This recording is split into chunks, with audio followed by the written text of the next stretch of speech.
Namun, melihat bahwa dia berusia 90-an, dan Carlen Lai, yang berusia lebih dari 100 tahun, masih belum meninggal.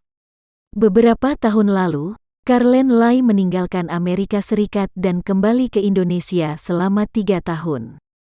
Dan 3 tahun itu adalah 3 tahun di mana Baim Mai memiliki rasa pencapaian yang paling kuat. Karena tidak ada yang bisa menemukan Tuan Carlen Lai, dia untuk sementara menjadi yang terkuat di bidang geomansi dan metafisika di Amerika Serikat. Dia pernah merasa bahwa alasan mengapa Carlen Lai ingin meninggalkan Amerika Serikat dan kembali ke Indonesia mungkin karena dia telah mencapai akhir hidupnya, jadi dia ingin kembali ke asalnya, kembali ke Indonesia untuk menghabiskan waktu terakhirnya di rumahnya. Hidup, dan tidak akan hidup kembali ke Amerika Serikat. Yang tidak dia duga adalah Carlen Lai kembali ke Amerika Serikat beberapa waktu lalu. Yang membuatnya semakin terkejut dan tidak dapat diterima adalah kondisi Carlen Lai yang sangat baik. Meskipun usianya lebih dari 100 tahun, dia terlihat lebih baik darinya. Untuk suatu waktu, Carlen Lai, yang berusia hampir 80 tahun, menjadi fokus diskusi di seluruh kalangan Indonesia Amerika. Banyak orang menganggap Carlen Lai sebagai dewa tua. Untuk suatu waktu, legenda tentang dia menyebar ke seluruh komunitas Indonesia. Selama waktu itu, Baim Mai sangat tertekan. Meskipun tertekan, dia juga sangat ingin tahu dan merindukan perubahan Carlen Lai. Jadi dia melakukan perjalanan khusus untuk mengunjunginya dengan sangat rendah hati. Selama kunjungan tersebut, dia dengan ragu-ragu bertanya mengapa dia menjadi muda. Carlen Lai hanya berkata kepadanya dalam 8 kata, ada langit di luar langit, dan ada orang di luar dunia. Baim Mai juga mengerti arti kata-katanya. Dia tahu bahwa Carlen Lai mengatakan pada dirinya sendiri bahwa dia bertemu dengan seorang ahli di Indonesia, jadi dia juga menemukan keberuntungan besar. Meskipun Baim Mai tidak tahu nasib seperti apa yang ditemui Carlen Lai, dia berspekulasi bahwa Carlen Lai tiba-tiba bisa menjadi 20 tahun lebih muda ketika dia akan mati, dan dia mungkin telah menguasai metafisika tingkat yang lebih tinggi. Selain misteri Feng Shui, metafisika juga memiliki formasi segel Fu, mantra 9 karakter yang diucapkan oleh leluhur. Namun, ini bukanlah teknik metafisika teratas yang sebenarnya. Sebab, di bidang metafisika saat ini, selalu ada legenda yang belum terbukti, yaitu aura. Dalam catatan literatur kuno, aura sering disebut, begitu pula dengan metode perbaikan rantai berdasarkan aura. Bahkan ada catatan relevan dalam banyak cerita rakyat dan cerita terkenal. Dikatakan bahwa aura adalah yang tertinggi di antara semua kekuatan, dan jika seseorang menguasai aura, orang itu dapat menguasai segalanya. Namun, sejak zaman modern, kalangan metafisika belum menemukan metode kultivasi yang dapat memanfaatkan energi spiritual. Banyak orang di lingkaran metafisik mencari dengan putus asa, tetapi tidak menemukan petunjuk praktis. Meskipun Baim Mai juga penuh dengan kerinduan, tetapi dia juga sangat jelas di dalam hatinya bahwa dia pasti tidak seberuntung itu. Namun, kata-kata cicitnya Mike mengingatkannya.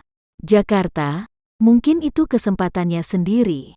Memikirkan hal ini, dia segera berkata kepada Chen Sucipto, Chen, putra keduamu, menantu perempuanmu, dan cucu perempuan tertua semuanya menghilang di Jakarta, dan putra Tuan Wibowo dihipnotis oleh para master di Jakarta. Menurutku, Jakarta ini pasti memiliki naga tersembunyi dan harimau berjongkok. Kalau begitu, aku secara pribadi akan pergi ke Jakarta untuk melihat apakah aku bisa menemukan petunjuk. Chen Sucipto tiba-tiba menjadi bersemangat saat mendengar ini. Yang paling dia khawatirkan sekarang adalah dia sama sekali tidak tahu situasi di Jakarta. Karena Baim Mai bersedia pergi, dia pasti tidak bisa memintanya. Jadi, dia berkata dengan semangat, Paman Mai, kamu bersedia pergi ke Jakarta, akan lebih baik di sana. Jika kamu butuh apa-apa, aku akan dengan senang hati mempersiapkannya. Baim Mai melambaikan tangannya, kamu tidak perlu mempersiapkan apapun secara khusus untuk kami. Semakin kamu mempersiapkan, semakin besar kemungkinan seseorang akan menemukan hubungan di antara kita. Chen Sucipto buru-buru berkata, Paman Mai, kalau begitu aku akan membantumu mengatur makanan, pakaian, tempat tinggal dan transportasi ke Jakarta sebelumnya. Tidak usah, Tuan Baim Mai menolak, kamu tidak perlu menyiapkan apapun. Besok pagi, Mike dan aku akan naik kereta ke Jakarta bersama. Saat kita sampai di sana, kita akan menemukan hotel lagi. Melihat sikap tegas Baim Mai, Chen Sucipto tidak lagi bersikeras, dan berkata, kalau begitu, semua terserah Paman Baim Mai saja. Jika membutuhkan bantuan kami, jangan sungkan-sungkan untuk menghubungi kami. 1 jam kemudian, jet pribadi Gulfstream G650 mendarat di Bandara Jakarta. Nanako sangat bersemangat, hatinya sudah melonjak ketika dia berpikir bahwa dia akhirnya datang ke kota tempat tinggal Tama Renza. Setelah melewati pemeriksaan bea cukai, rombongan datang ke pintu keluar gedung jet perusahaan. Konvoi mobil mewah sudah lama menunggu di sini. Linda Suteja melihat Nanako mendorong Ito Yuhiko keluar dari kursi roda, dan segera tersenyum dan melambai padanya, Nanako. Ketika Nanako melihatnya, dia secara alami sangat bahagia, dan dengan cepat menjawab, Kak Linda, kenapa kamu di sini untuk menjemput kami sendiri? Linda tersenyum dan berkata, kamu dan Paman datang jauh-jauh.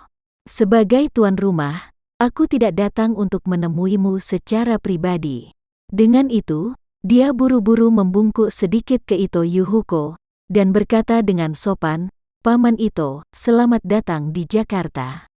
Ito Yuhiko melipat tangannya, menyipitkan mata sedikit, dan berkata sambil tersenyum, terima kasih, Nona Linda, kamu sudah repot-repot melakukan perjalanan khusus untuk menjemput kami.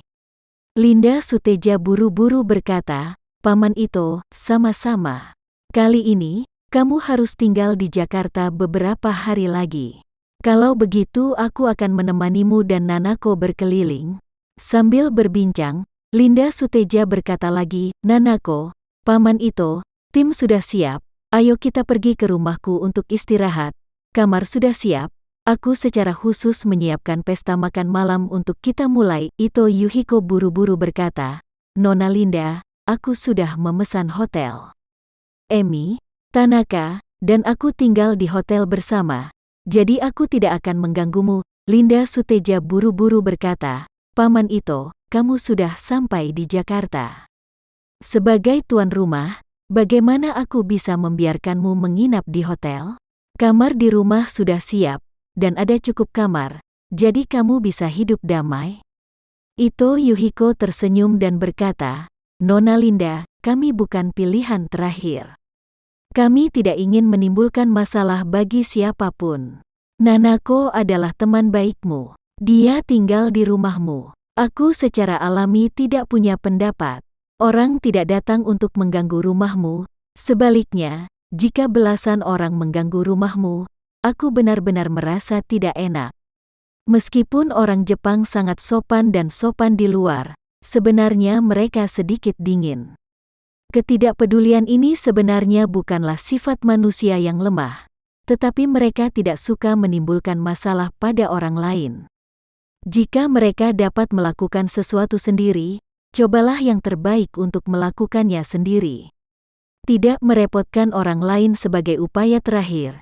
Ini pada dasarnya adalah norma dalam kehidupan sosial Jepang.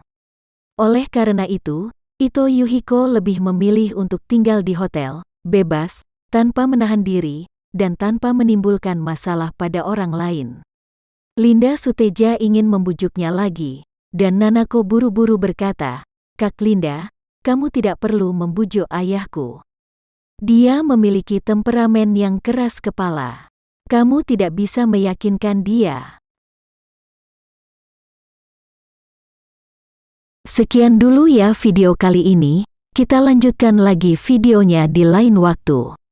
Oh iya, bagaimana menurut kalian? Semoga bisa sedikit menghibur kalian semua. Untuk teman-teman yang baru nonton, jangan lupa subscribe ya, hehehe. Dan kalau teman-teman ada yang ingin gabung langganan, bisa langsung gabung saja untuk dapat fitur yang menarik dan sedikit membantu Mimin. Terima kasih banyak sudah menonton, sampai jumpa lagi, bye.